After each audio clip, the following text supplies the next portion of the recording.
안녕하세요. 레이나맘입니다. 날씨가 더워지면 불쾌지수도 높아진다고 하죠.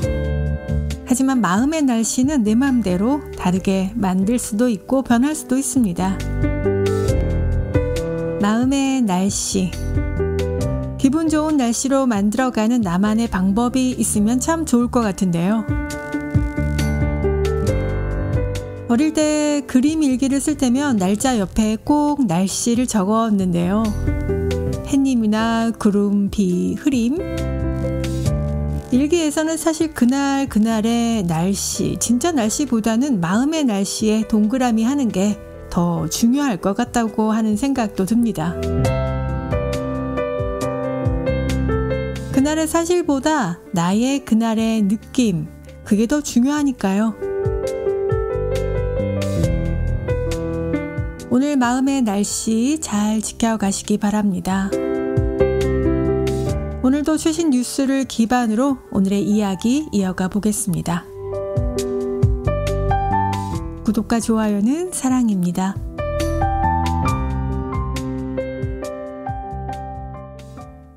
날씨가 더워지면서 오래된 약들 그냥 보관을 해야 할지, 어떤 약은 또 냉장고에 보관을 해야 할지 좀 궁금해지는데요. 여름에는 음식이 상하듯이 약도 변질될 위험이 있습니다. 변질된 약은 약효가 사라지거나 오히려 건강에 또 안 좋을 수 있는데요. 여름철에 약을 제대로 보관하는 방법, 대부분의 의약품은 여름에도 실온에 보관하는 것이 좋습니다. 다만 직사광선을 피하고요. 습도가 없는 서늘한 곳에 또 건조한 곳에 보관하면 대부분의 큰 문제는 없습니다. 그런데 일부 약은 기온과 습도에 매우 민감한 문제를 또 일으킬 수 있습니다. 항생제나 시럽제, 니트로글리세린을 비롯해서 인기 영양제인 비타민, 유산균, 오메가3 등은 고온다습한 환경에서는 변질되기 쉽습니다. 그렇다고 또 무조건 냉장 보관하는 것이 좋으냐? 또 그것은 아니죠. 냉장 보관이 필요한 약은 일부에 불과한데요. 냉장 보관이 필수인 약에는 인슐린 주사제 같은 이 당뇨병 주사제, 또 성장 호르몬 주사제, 잘라콤 점안액, 또 녹내장과 고아납, 안약, 실온에서 녹는 아세트아미노펜 같은 좌약이 있습니다. 특히 당뇨병 약은 성분에 따라서 보관 온도가 다르고 또 같은 약이라고 해도 개봉 전과 후의 보관 온도 차이가 있기 때문에 좀 주의가 필요하죠. 또 액상으로 된 소화제처럼 냉장 보관하면 성분이 변질돼서 효과에 문제가 생기는 약도 있기 때문에 약마다 보관법을 제대로 확인하는 게 중요합니다. 만약 보관이 잘못돼서 약의 변질이 의심된다면 바로 폐기하는 게 좋습니다. 변질된 약은 약효 손실 또는 약효의 변질을 일으킬 수 있기 때문이죠. 복용하게 되면 심각한 부작용을 일으킬 수 있어서 주의가 필요합니다. 처방받은 지 얼마 안 됐더라도 약이 처음 받았을 때와 다른 모양이거나 색깔이나 냄새를 보인다면 변질을 좀 의심해 봐야 되겠죠. 하얀색 알약이었는데 알약이 약간 누렇게 변했다거나 분홍빛으로 일부분이 변했다거나 가루약이었는데 가루약이 일부분 뭉쳐지거나 또 연질 캡슐 내용물이 밖으로 흘러나와서 끈적해지거나 이런 경우요. 또 비타민 같은 경우에는 우리가 싸다고 큰 병을 사게 되잖아요. 오메가3도 그렇고 큰 병을 사서 정말 처음에는 열심히 잘 먹어야지 했는데 몇 번 먹다 보면 또 잊어버리게 되고 빼먹고 안 먹고 그러다가 1년쯤 지나고 또 다시 매달 먹다가 또 시간이 지나서 이거를 내가 언제 샀더라 이 기억이 안 나는 약들이 있습니다. 보면은 유효 기간이 오래도록 지난 약들, 뭐 먹어도 괜찮겠지 하고 드시는 경우가 더러 있겠죠. 그렇지만 또 특별히 조심해야 되는 약들이 있으니까요. 유효기간이 며칠 지났거나 이런 건 상관없겠지만 오래 지났다면 드시면 안 되겠죠. 건강을 위해서 영양제를 샀는데 건강을 또 해치면 안 되잖아요. 그래서 제 생각인데 이 비타민이나 이런 건강 보조제는 싸다고 큰 병을 사는 거는 좀 위험한 생각이 아닐까 합니다. 내가 정말 제대로 잘 챙겨 먹는 습관을 가졌다. 가족 모두가 함께 먹는 거다. 이러면 뭐 큰 병을 사도 괜찮겠지만 내가 먹다 안 먹다 그러는 경우가 더 많다. 이거는 나 혼자 먹는 거다. 이럴 경우에는 개수가 좀 작은 병을 사는 게 훨씬 더 효과적이겠습니다. 음식이 상하듯이 약도 변질될 위험이 있다는 거 함께 나눠봤습니다. 스트레스가 정말 만병의 근원인데요. 특히 겨울보다는 또 날씨가 더울 때 스트레스를 더 많이 받는다. 이렇게 말씀하시는 분들이 많습니다. 스트레스에 조금 도움이 되는 음식이 있을까요? 육체적으로 가해지는 외부 자극을 어떻게 받아들이냐에 따라서 좋은 스트레스가 될 수도 있고 나쁜 스트레스가 될 수도 있는데요. 그래서 좀 자극이 가해졌을 때 긍정적으로 반응하기 위한 노력은 좀 필요합니다. 그래서 평소 스트레스 해소에 좋은 음식도 좀 챙겨 먹는 것도 좋죠. 바로 이 신경 전달 물질의 일종인 세로토닌이 많이 분비되게 하려면 트립토판이 든 음식을 먹으면 좋은데요. 이 대표적인 음식이 바로 우유와 육류입니다. 육류 중에는 특별히 또 돼지고기, 또 오리고기에 트립토판이 많고요. 신경 안정에 도움이 되는 비타민 B1이 풍부한 상추랑 같이 곁들여 먹으면 좋겠습니다. 또 우리가 스트레스를 받게 되면 단 음식이 당기잖아요. 단 음식에도 그 트립토판이 들어있다고 합니다. 그래서 우리가 스트레스 받을 때 당기는 음식이 다 이게 일리가 있는 거더라고요. 또 매운 음식도 많이 좋아하시잖아요. 기분을 좋게 하는 호르몬인 이 엔돌핀의 분비를 돕는 식품인데요. 초콜릿도 대표적이고요. 카카오가 70% 이상 함유된 초콜릿이면 좋겠습니다. 매운 음식을 먹어도 엔돌핀 분비가 좀 촉진이 되는데요. 체내 통증을 느끼는 세포가 매운맛을 감지하면서 뇌에서 통증을 없애기 위해서 엔돌핀이 만들어지기 때문이라고 해요. 또 마그네슘인데요. 마그네슘은 트립토판을 세로토닌으로 바꾸는데 필수적인 무기질입니다. 아몬드나 땅콩, 해바라기씨, 현미, 콩, 등푸른 생선에 많고요. 다시마, 미역과 또 두릅 같은 칼슘을 같이 먹으면 심신 안정에 좀 도움이 되겠습니다. 또 비타민도 스트레스를 좀 풀어주는데요. 특히 바나나에는 비타민과 칼륨이 풍부하고 특유의 단맛이 있잖아요. 그래서 신경을 안정시키는데 효과가 있겠습니다. 또 호두에는 비타민 E가 풍부하고요. 뇌신경 세포를 구성하는 레시틴 함량이 높아서 스트레스로 인한 불면증에 좋다고 합니다. 오늘도 여러분 스트레스가 폭발한다면 이런 음식 한번 챙겨보셨으면 좋겠습니다. 주방세제 설명을 자세히 읽어보면 보통 물 1리터당 2g의 세제를 사용하라는 안내문이 적혀 있습니다. 하지만 우리가 거품이 부족한 것 같고 또 그래서 한 번에 여러 번은 펌핑해서 쓰고 다시 또 거품이 안 나면 또 펌핑하고 설거지를 하다 보면은 계속 세제를 펌핑하게 되는데요. 왠지 거품이 많이 나지 않으면 덜 닦인 기분이 들잖아요. 그렇지만 이 많은 세제를 사용하게 되면 헹굼할 때 이 다량의 또 물을 사용하고 시간도 많이 소요됩니다. 제대로 헹궈내지 않게 되면 또 식기류에 세제 성분이 많이 남아서 그게 또 우리 다 입속으로 들어오게 되죠. 이럴 때 여러분 식초를 한 2방울 정도 사용하면 개운하게 설거지가 끝나는데요. 세제를 적게 사용하고도 뽀독뽀독한 이 설거지를 하는 비법은 바로 또 식초입니다. 저도 이렇게 뉴스를 검색하다 보면 식초가 굉장히 많은 역할을 하네요. 설거지 그릇 중에서 좀 이물질이 없는 그릇에다가 미지근한 물을 받아서 채워줍니다. 여기에 주방 세제 한 2번 펌핑해주고요. 식초 2방울 정도 넣어줍니다. 수세미를 넣고 섞어주면 이 물이 이제 세제가 되는 건데요. 이 정도의 세제 양으로도 충분하니까 이렇게 한번 설거지 해보세요. 주방 세제에 포함된 계면활성제는 기름기를 분해하는 데 효과적입니다. 이를 산성 성분인 식초와 더해지면서 기름기가 더 잘 분해되어서 세정력이 높아지게 된다고 합니다. 거기다 식초는 또 살균 효과, 소독 효과가 있어서 식기류를 더욱더 깨끗하고 위생적으로 관리할 수 있게 해주고요. 특히 또 식초는 냄새를 제거하는 데 효과적이잖아요.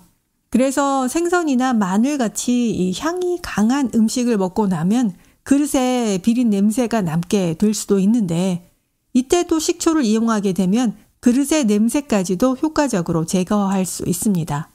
또 식초라는 게 천연 세제이기 때문에 조금 더 많이 사용한다고 해도 부담이 없고요. 우리가 맨손으로 설거지를 하는 경우도 덜어 있는데 이때도 좋고요. 이거를 매번 섞기가 좀 귀찮다면은 주방 세제 통에 식초를 좀 바로 넣어서 미리 섞어 두는 것도 방법이 되겠죠. 세제가 한 식초 1 정도 섞는다면 괜찮을 것 같습니다. 대신 너무 많이 섞는 것보다요. 빠른 시일 내에 사용할 수 있을 만큼만 섞는 게 좋다고 해요. 또 깔끔한 설거지를 원한다면 설거지 순서가 기름기 적은 그릇부터 씻고 마지막에 기름기가 많은 설거지를 하는 순서로 해주시면 좋습니다. 참 이렇게 많은 역할을 식초가 해주네요. 주방 세제를 나도 모르게 쓰다 보면 굉장히 많이 사용하게 되는데요. 그 주방 세제가 그릇에 또 많이 남게 돼서 우리가 많이 먹게 되니까요. 이렇게 식초를 좀 활용해서 하게 되면 여러 가지 장점이 정말 있네요. 헹굼을 좀 덜 해도 되니까 세제가 덜 들어가서 헹굼을 좀 덜 해도 되니까 물도 아낄 수 있고요. 또 손도 보호할 수 있고 살균, 또 세정, 냄새까지 잡아준다고 하니까요. 안 쓸 이유는 없겠죠. 옷을 사면은 세탁을 많이 하면 할수록 옷이 좀 낡잖아요. 그래서 아끼는 티셔츠를 많이 세탁하는 거 요거 조금 꺼려지기도 하는데 그래도 여름에는 땀을 흘리니까 티셔츠를 많이 세탁하고 또 많이 갈아입고 합니다. 흐물흐물하게 늘어난 티셔츠, 빳빳한 새 옷으로 목 늘어난 이 티셔츠 많잖아요. 간단하게 복구하는 방법입니다. 이상하게 다른 곳은 멀쩡한데 목 부분이 입고 빨고 하다 보면 목 부분이 좀 후줄근해 보이잖아요. 그럴 때 이 티셔츠를 입고 나가자니 그렇고 몇 번 입지 않았는데 옷을 버리자니 또 아깝고요. 다시 살릴 방법 여러분 어떤 방법 쓰고 계세요? 먼저 분무기를 준비하고요. 물풀과 따뜻한 물을 1:9 비율로 섞습니다. 다리미판을 놓고 그 위에 목 늘어난 티셔츠를 올려줍니다. 옷을 올리기 전에 다리미판에 천 한 장을 올려놓고 다림질을 해주면 다리미판의 컨디션을 조금 더 오래 유지할 수 있다고 합니다. 그 다음 늘어난 목 부분에 물풀 섞인 용액을 좀 뿌려주고요. 옷감이 적당히 촉촉해질 정도로 뿌려주면 된다고 합니다.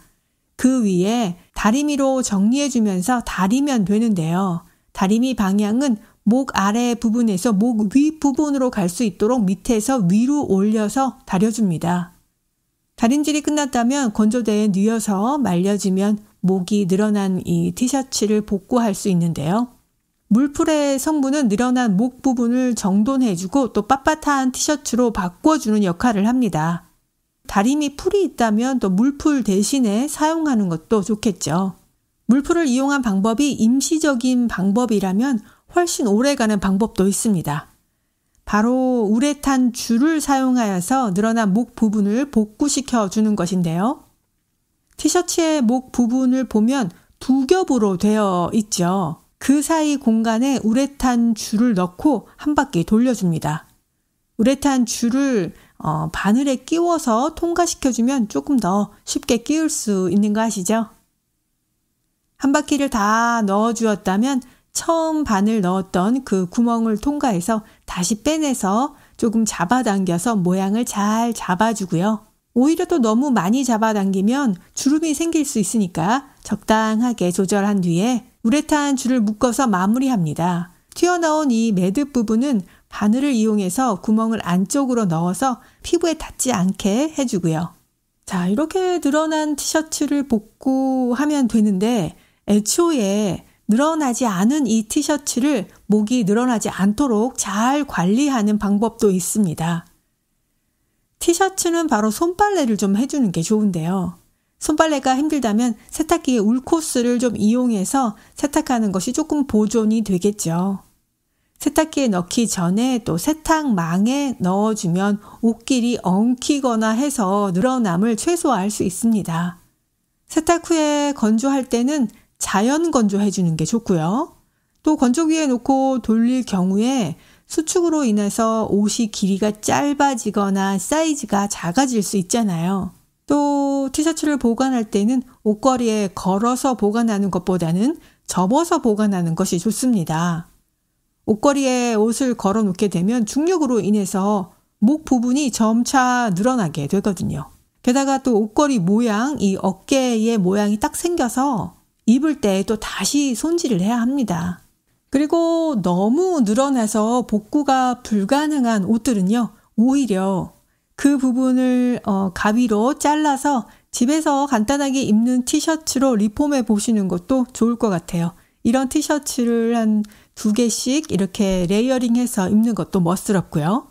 아무리 좋은 옷이라도 세탁기에 마구 돌리고 건조기에 마구 돌리면 나만 아는 옷은 없는 것 같아요.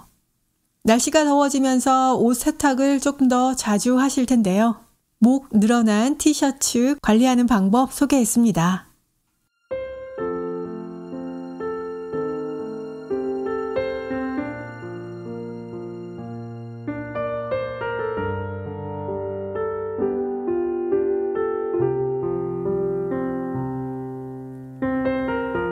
하루를 따뜻하게 시작하는 마음 마사지. 오늘의 이야기는 삶을 늘 감사하면서.